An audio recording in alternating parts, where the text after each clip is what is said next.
Are you tired of carrying the weight of the world on your shoulders while your partner just watches? Today, we're diving deep into a topic that's been quietly shifting the way we connect, love, and show up in our relationships: the power struggle between masculine and feminine energy. If you've ever felt like you're doing it all and you're not getting the support you crave, this episode is your wake-up call. Get ready to explore the juicy, untold truths about balance, surrender, and the sexy magic of true partnership. Grab your cuppa because we're about to blow the lid off everything you thought you knew about relationships. This one is going to be fire. It's going to wake up your feminine spirit and set you free. Welcome to Sip Tea with me. I'm your host, Lisa Schoenthal. Think of me as that fun and inspirational auntie or sister you always wish you'd had. This is the space where we hang out, brew up meaningful conversations about health, wealth, relationships, and travel, because life is too short not to live with purpose, passion, and abundance. If you're ready to chase your dreams, find your balance, and make a massive impact, you're at the right table.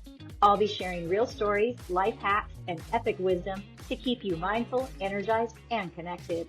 It's all about inspiring and empowering you. So grab your favorite cuppa as we spill the tea on how to create a life that's transformational, empowering, and authentically you, 100%. Let's drink to that and get started.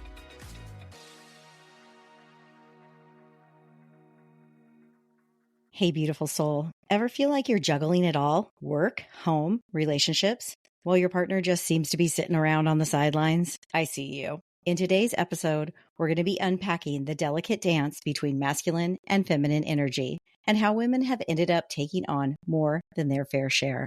We'll dive into the historical shifts, the frustration of doing it all, and how you can start reclaiming that sweet, balanced partnership. If you're ready to shift from overwhelm to authentic connection, grab your cuppa, because we're going to spill the tea on this. So we sort of started this conversation last week's episode, in episode 18, where we were talking about shifting timelines, soul contracts, and we had begun to talk about our feminine energy. And this is just a little bit of a continuation of that, a little bit of a deeper dive. And we're going to start with a little bit of a history lesson. Okay, it's not a snooze fest. It's just going to be really quick, and it sort of sets the tone for how we've ended up in the place that we've ended up, being really beautiful feminine women who act like men.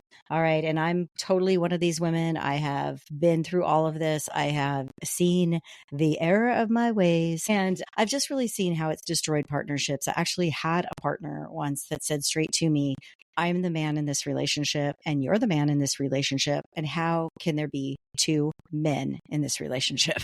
So it was just because it was a time when I was in a career path that was extremely masculine, and I was with an extremely masculine man. He was from Brazil, and he's the warrior in my book. And he probably gave me the biggest wake up call of my life about how my childhood traumas and all the things I had been through had sort of set me up in this story to live out a very independent, very assertive, very even aggressive at times career path. It was the same way in relationships, and it wasn't really serving me. And I'm very thankful to him for sort of calling me out on that. It was really disappointing at the time because I really liked him, and I was just like, oh, I blew it. Like I knew I blew it when this went down, and when he said that to me, like there was no going back. But it allowed me to go forward in other ways. So a big thank you to him. So we're going to have this history lesson here, and it's going to start out with when we were in, let's say, the war days, like World War II, World War I, World War II, where the men went off to war and the women had to jump into the workforce. And the women took on roles that were traditionally reserved for men. And they came out of the homes, out of their homemaking, and began to work in factories. And this moment in history was a really big deal because when the wars ended, many women didn't want to go back to their traditional roles as homemakers. Many were happy doing that, but many of them were not. And this shift left men feeling a bit threatened. It left women feeling like, where were they at in society? Were they okay if they weren't a homemaker? This began the guilt, right, on the working force of our women who were also still going to be homemakers, trying to find that balance. And then from that time, we rolled into the sexual revolution, and women gained their financial independence. Through the sexual revolution, there was like this huge, powerful wave of women reclaiming their independence, right? This was the 70s. This was the original, what I think of anyway, because I was a child in the 70s. This is what I think of as the true age of Aquarius, even though we are back in the age of Aquarius now, which is a really important thing to keep in mind. So at this time in the 70s, during the sexual revolution, along with this freedom came the financial independence, and women began earning their own money and stepping into roles that they had never occupied before. But what happened was, with this rise of independence came some serious tension. Women were in the workforce and they were competing with men, and they were fighting for equal pay, equal rights. And they were being discriminated, right? They were being treated like sex objects. And in doing so, they found themselves rising above the men in many ways, but the men weren't really happy with that. So then this is all just little tidbits, right? I can't tell the whole entire story, but this is just a reminder of our background, because this hasn't just happened recently. This has been kind of a learning and a shifting of our social norms and our societal changes over the years that's kind of caused the differences in the way men and women act these days. Very different than way back in the caveman days, where it was like, the guy went out and hunted and the woman stayed and built a fire and had a baby. And then we had all those generations between that, the Middle Ages and all those other things, where the men were basically the hunters and the gatherers, and the women were very revered for their own intuitions and homemaking skills. And it's kind of like that tribal mentality where everyone had a place. And then we lost track of that because we became industrialized, and then we became sexualized, and then we ended up in this rise of the hyper independent woman. It began in the 80s, 90s. So as the women became more self-sufficient, they found themselves raising children on their own, either by choice or maybe due to a divorce.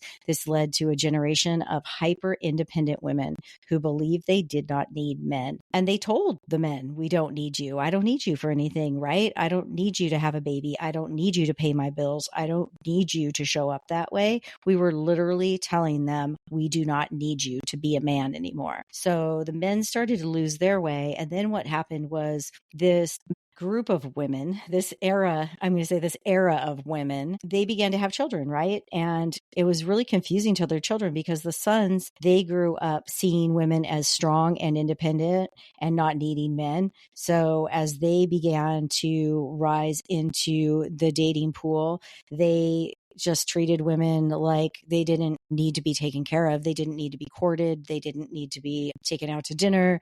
They didn't need to have their doors open for them.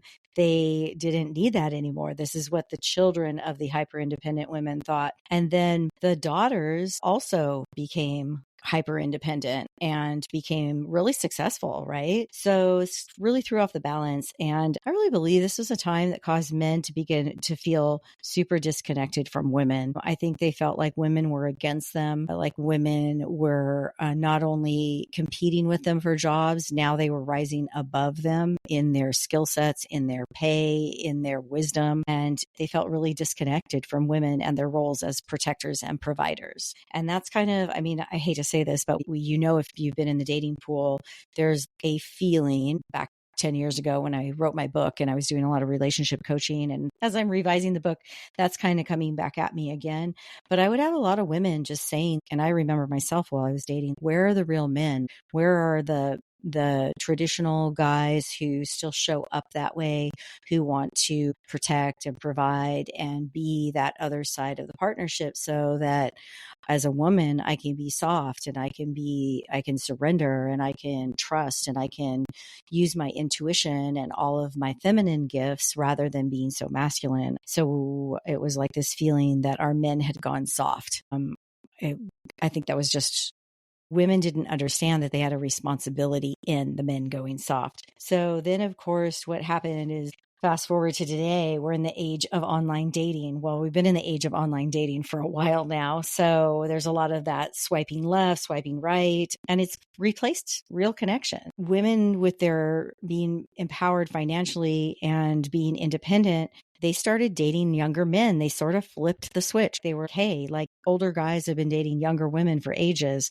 but now the women were in the power seat and they were like, I can have a younger man too. I can just go out and have fun. I can take all those ideas from the sexual revolution, and now I can take my independence and I can have whatever I want whenever I want it. And I can have it without needing any kind of a commitment because I don't need someone to help support me. That's fine. I think that's okay if that's a choice that you've made. But what happened was, I believe, is these really physical relationships that were only connections through physicality started to lack substance. And we were basically training the next generation of men by dating the younger men. We were training them that they could just have sex whenever they wanted it, and they didn't have to actually have a real relationship. They didn't actually have to learn to communicate. They didn't actually have to be in a partnership. They could just get some whenever they wanted it, and then just go on their merry way. We kind of screwed the next generation of women. I'm just going to say it that way, because the women that were in their age range, they were wanting to build relationships and wanting to find partners. And there's just all this non-committal, ghosting, Peter Pan style men out there. So I think that we have to really look at the role that we played in this. We really unintentionally left no space for our partners to show up as masculine men. All right. So that all sounds really sad, but guess what? We have this return to traditions, and it's just this rise of what they're calling the trad wife. So it's just short for traditional wife. And I know the feminists are totally going to fight me on this one. They probably are already just disgusted by it, but I think it's actually a really beautiful thing. It is happening. There's a trad wife trend. And if you're on social media, you've probably already gotten a little exposure to it. There's a resurgence of women wanting to embrace more traditional roles like baking bread, gardening, raising kids and chickens, and nurturing in the home. This isn't about taking a step backwards, but I think it's rather about creating a balance that honors both feminine and masculine energies. It's a return to basics, reconnecting with nature, community, and definitely the deep bonds that allow true partnership to thrive. I just want to say, of course, this isn't the only way to restore balance. We don't all need to revert to being trad wives, although I think a lot of women are enjoying that, because who doesn't want to just connect with nature and their kids and have time to dance and do art and take a deep breath and meditate and do all the things, right? But that's not realistic in our world. Not everyone can afford to do that. Not everyone even craves to do that. And a lot of women are amazing, powerful people in our professional world. So like I said, it's not the only way to restore balance. So we're going to keep talking about things here. Keeping in mind all of this history. And like I said, we didn't even go all the way back to caveman era or the Middle Ages or all that stuff in between. Here's where things get a little tricky. As women, we are naturally multitaskers. We juggle, we do it all. I mean, I know I'm preaching to the choir, but somewhere along the way, we've taken on way more than we should. We've become so accustomed to doing all that we've become so accustomed to doing it all that we unintentionally stop our partners from stepping up. The truth is, when we don't let them lead, we end up frustrated, exhausted, and disconnected. So how do we make a shift and start creating some kind of partnership we actually want? We're going to break it down. Here we go. This is where the rubber meets the road. If you've been carrying the load for both you and your partner, chances are you have unknowingly emasculated him. And you're probably going, no, not me. I never do that. There's no way. I love him. I try to encourage him, but he just doesn't do things the way I want them done. Okay. Well, we have to talk about it anyway, because this is happening. I know I have done this, and I'm just saying this to you and mentioning it with so much care because I want you to understand that, like I said, you're not alone. And you're not a failure because of this. This is just conditioning. It's just another conditioning that we have fallen into. And I feel like we've all been there. It is truly an epidemic. As women, we're, like I said, great at multitasking. When we take on everything, that financial, emotional, physical, child rearing, bringing home the bacon, frying it up in the pan, we rob our partners of their chance to contribute as well. And when they do step up, what we often do is criticize them for not doing it our way. I know for me, a lot of times, well, I can just do it faster. It's just easier for me to do it. It's a level like of impatience. It's a level of control issue. For me, it is childhood conditionings of losing my dad and then trying to be perfect and not wanting to be abandoned. And then just being a really quick thinker and a person who sort of gets things done very quickly. I see all the options and then I see the easiest way to do it and I do it.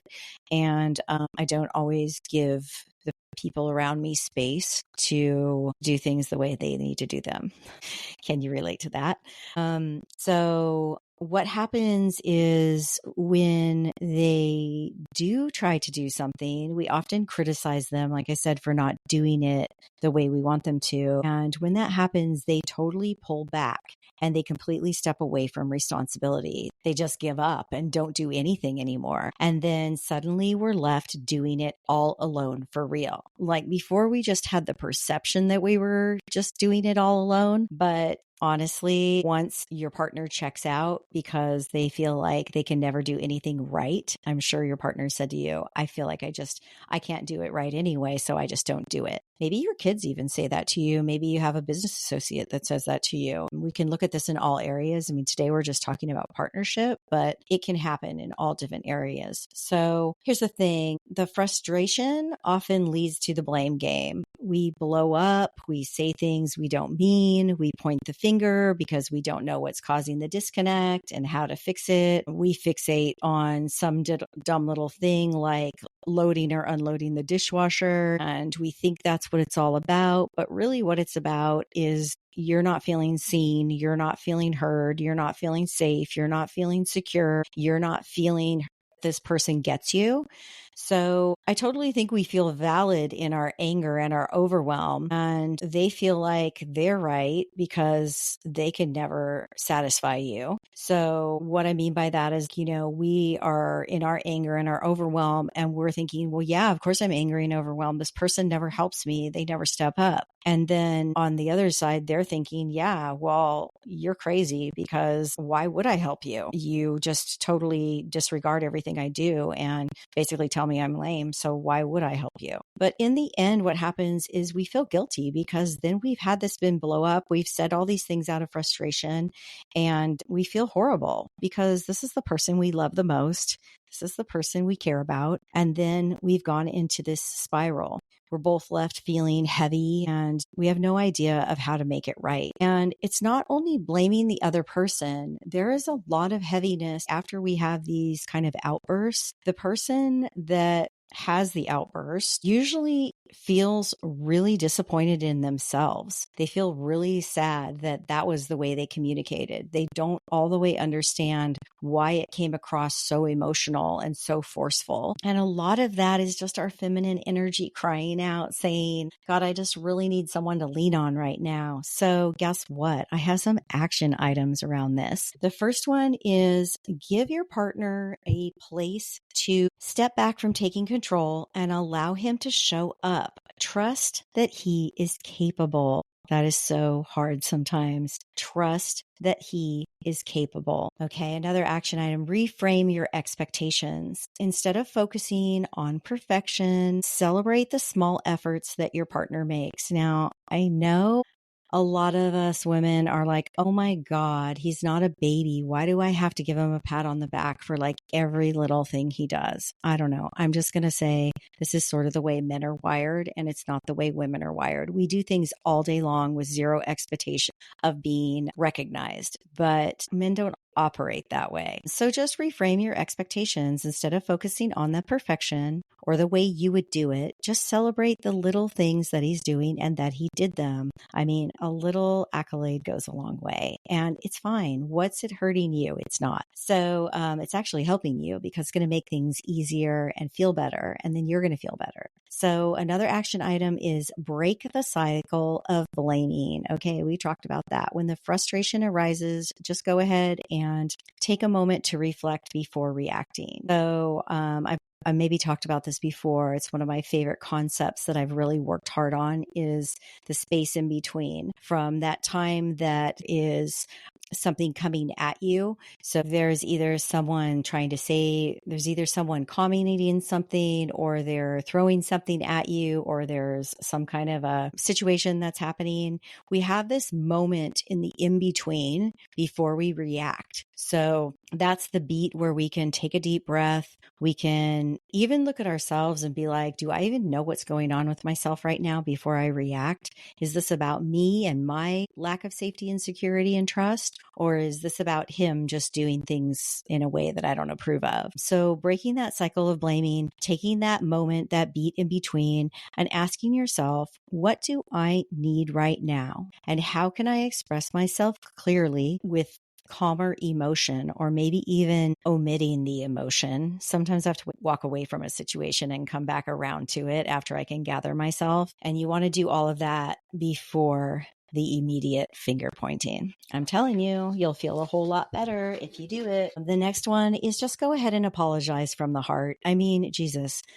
sorry, Jesus. Just go ahead and apologize from the heart, because really, why are we holding back our apologies? We know when we've been crazy and unhinged. And when things get heated, just take responsibility for your own feelings and actions. There's nothing like a sincere apology, and it can really rebuild the trust and the connection and help you take the step forward to starting over. All right. And the last one is embrace your vulnerability. This is hard because it means letting go of control. And control is such a sacred thing. Control is often, as I said earlier, attached to childhood wounds that cause us to operate in ways that make us feel safe and secure. It could also be a childhood wound around approval, like I said, abandonment, not being heard. But we have to give up some of that fierce independence, because that only exasperates the disconnect.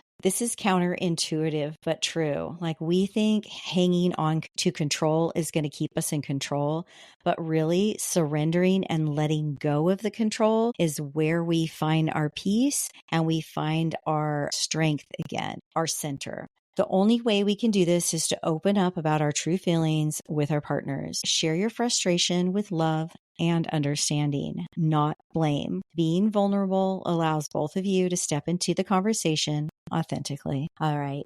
Before we move on, let's pause and reflect on the true power of feminine energy. This is so beautiful. We live in a world that often values action, control, and doing. What the world truly needs right now, back in our age of Aquarius, is the soft, nurturing, and intuitive energy that women bring. This is our ultimate superpower. This is our authentic nature. Our feminine energy is a source of creation, of flow, of connection. But here's the thing. We often rob ourselves of being honored and taken care of and being in this beautiful, easy flow because we've been conditioned to just do it all, to be that powerhouse, to run that company, to take care of our kids, to do all the things. We've told ourselves we're only valuable if we're doing all those things. When we constantly try to control and do it all, we're just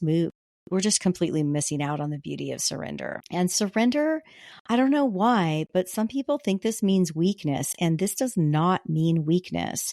I feel like the strongest people are the ones who can just let go and let things be. When we surrender, like the Buddhists say, just surrender, just let go of it all. It means trust, grace, and the ability to let go of the need to have it all figured out is waiting for us. There's so much power in releasing control and just allowing yourself to be supported. So when I was in my 40s, I was Latin dancing competitively. I loved it. It was one of the favorite eras of my life, and it's something I'm constantly craving going back to. And what I learned so much about was letting go and trusting to experience more joy and fluidity. Think about partner dancing for a moment. When we partner dance, we surrender the lead to the male partner, to the masculine. We follow, and in doing so, we find this beauty and ease where we can completely let go and just be lifted off into the dream. That's how I feel about it. When I'm partner dancing with a good lead, it's like the easiest place I've ever been, the most beautiful, held, honored, worshiped place I've ever been. There's a sense of safety and security that we can reclaim when we let go of the reins. When we decide to dance independently, which I am totally all for as well, we do feel freedom, but it's often that in a more balanced partnership, in allowing the flow, that we find a deeper connection. The same applies to our relationships. When we allow ourselves to surrender and trust our partner, we reclaim the beauty, the flow, the freedom that we are so very much craving. So the ultimate goal here is to return to true partnership. We need to balance our masculine and our feminine energies, both within ourselves and our relationships. When we begin to let go of the reins, the masculine can begin to rise again. The good news is it's never too late to reconnect, to transform. When we stop trying to do it all and allow ourselves to be supported, that's when the magic happens. You don't have to choose between being successful and having a strong, loving partnership. When you create space for both, you and your partner will thrive in your natural roles. You let go of being right and reach for love, and that is the sweet spot where your relationship can truly blossom. So I have a few more action items for you. What you can do is you can just remind yourself, let go of control. Allow your partner to step into his role as protector and provider without micromanaging. Cultivate softness. Use your intuition and emotional intelligence to create a space of peace and understanding in your relationship. Ask yourself, would I feel happier? Would I feel happier if I just let him lead right now? And then create a shared vision. Talk about your hopes for the future, what roles you each want to play, and how you can complement each other. In that shared vision, we also sort of have to do an assessment of ourselves and remind ourselves where these childhood traumas come from that set up these reasons to control. Like I said, the lack of safety and security, approval, loss, abandonment, those sorts of things. We have to really know ourselves so that we can go to our partner and say, you know what, I've realized that when you and I have this situation and I'm coming at you like that, it's not really about the situation. It's really that I don't feel supported. I don't feel safe. I don't feel secure. Maybe it goes back to money wounds. Maybe it goes back to, like I said, loss. Maybe it goes back to somewhere where your trust was broken. But it's really important to know your own truths and your own triggers so that you can create that shared vision together. And then, of course, when that happens, you rediscover mutual support, and you could ask yourself, how can you support your partner? When they tell you, hey, my triggers are triggered by these things, you can ask, how can I support you in a way that allows you to feel valued and empowered? And then he can do the same for you. So I want to share this, and many of you have probably heard this, but I love this so much. It's one of my very favorite poems or Proverbs. This is a Cherokee proverb that I deeply believe in. It's quote, "A woman's highest calling is to lead a man to his soul so as to unite him with the source. Her lowest calling is to seduce, separating man from his soul and leaving him aimlessly wandering. A man's highest calling is to protect a woman so she is free to walk the earth unharmed." This speaks to the core of what we've lost, true partnership. It talks about true femininity, where we were born with this innate soul that is all about being intuitive, being understanding, being loving, being nurturing. And we gave all of that up so that we could find our independence. There's nothing wrong with that, but there's a part of us that's crying out to return to our partnerships. And what this proverb is saying is that the woman's more in tune to source energy, to God, to the light within us. And our job is to help men understand that. Men are more in tune to that hunter, gatherer, survivor instinct. And they're just sort of doing that without always being emotionally aware. So basically what it's saying, if a man can show up and protect the woman, then the woman can nurture and feel safe. Like I said, it's if we want to restore this peace to our relationships, we sort of have to go back to honoring the innate strengths in each other. Men are providers by nature and women are the nurturers. So let's stop competing for control and just start collaborating. And none of this is to say that we can't role reversal at times. We have so many beautiful situations where men are so great at raising kids. I see that in both of my brothers. They're just like the most amazing dads, and they take on the role like a traditional mom role. They take that on often while their wives have successful careers. And then, of course, the wives step back in as well. And there's a very beautiful give and take of that. So you have to find your own balance. There's no right or wrong to it. The only wrong is standing on the opposite sides of the fence, screaming at each other, right? So our practical takeaways from this lovely episode is just rebalance your energy. Take the time each day to check in with yourself. Are you leaning too much into your masculine energy? Like for me, I used to have a job that was really masculine. Sometimes even my flight attending is a little masculine, but as a salesperson in special events, I've talked about this often, is I used to have a super masculine vice president who liked to get into really intense debates about our business. I ran crews of mostly Hispanic men when we did our jobs. And I was just in a very masculine role. I was constantly making sure that everything was happening all at the same time. And like I said, I came home and the relationship I talked about at the beginning of this episode, that relationship was ruined during that era of my life. I came in to a dinner with him and some friends, and I got into a conversation. He made a comment. I responded back in a very masculine way. The other couple that was with us was in a more traditional roles, and they looked at me like, oh my gosh. And I thought, oh my God, what did I just say?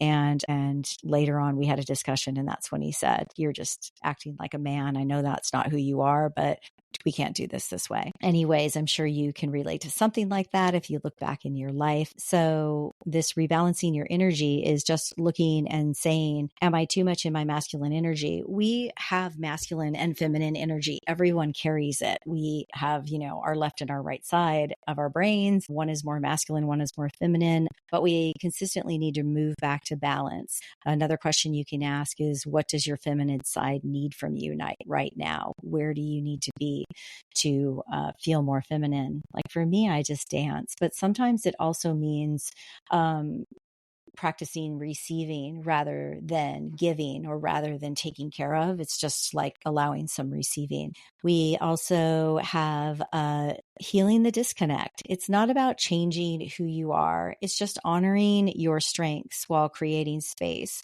for your partner to show up, to be strong in his own right. So if you've had some chaos, if you've had some bad feelings around stuff like this, if it comes up often, just forgive yourself. Just forgive yourself, forgive your partner, and try to step forward from there. And then, of course, nurturing your partnership. Whether you're in a relationship or you're trying to call one in, you want to focus on creating a partnership where both energies can exist harmoniously. As I always do, we've got some affirmations. The first one is this: just take a deep breath. This is a lot. Just take a deep breath and feel into this and repeat after me. I'm going to say it twice. I am worthy of a balanced, supportive partnership where both my masculine and feminine energies can thrive. I am worthy of a balanced, supportive partnership where both my masculine and feminine energies can thrive. I trust my partner to show up and take responsibility, just as I trust myself to lead with love and intuition. I trust my partner to show up and take responsibility, just as I trust myself to lead with love and intuition. And 3, I am open to creating space for true partnership where both of our strengths are honored. I am open to creating space for true partnership where both of our strengths are honored. So there you have it, my beautiful souls. Thank you so much for being here with me today. Your time and energy mean the world to me. If this episode spoke to your heart, if it confused you, if it made you think, I have questions, you can always reach out to me. Please follow the show or subscribe, leave a 5-star review, and share it with a friend who's ready to find balance and connection as well. Maybe you can help each other out a little bit. I also want to say on that note, girlfriends need girlfriends. I was telling my girlfriend the other day that when I was in counseling after my divorce, my counselor said to me when I was telling her, part of it was that my partner, he didn't listen to me and I wanted to have these deep conversations and that he just wasn't really into that. My counselor said, I don't understand why you would need to have deep conversations with your husband. And I was like, well, he's my husband. And she said, no, that's what girlfriends are for. You go, you have your girlfriend time, you have your deep conversations, you talk about the world and all the things, and you get that need fulfilled with your girlfriends. So I just want to say, make sure you're supporting your girlfriends. That's not to say you don't want to have a deep connection with your husband or partner, but I thought that was just a really interesting take on things. Just remember, your girlfriends are there for you. I'm there for you. And don't forget to grab your free journal for transformation and self-discovery over on my website at www.lisaschoenthal.com. It's in the show notes. You'll love what's in store if you get on my mailing list, because if you stay tuned, I've got a retreat that's being planned for this fall and you are not going to want to miss it. So I just again want to say I absolutely love hearing from you. So definitely come find me on socials. I'm on all the socials you can think of. Most of them are under my name. TikTok, we're on Sip Tea with Me. And you can find all those things on my website as well. I am always eager to connect and start a conversation with you. All the juicy details are, like I said, in the show notes. So go ahead and grab them. And I just want to say thank you again for being with me. We'll have another awesome episode next week. With love, from Lise. Are you tired of carrying the weight of the world on your shoulders while your partner just watches? Today, we're diving deep into a topic that's been quietly shifting the way we connect, love, and show up in our relationships: the power struggle between masculine and feminine energy. If you've ever felt like you're doing it all and you're not getting the support you crave, this episode is your wake-up call. Get ready to explore the juicy, untold truths about balance, surrender, and the sexy magic of true partnership. Grab your cuppa because we're about to blow the lid off everything you thought you knew about relationships. This one is going to be fire. It's going to wake up your feminine spirit and set you free.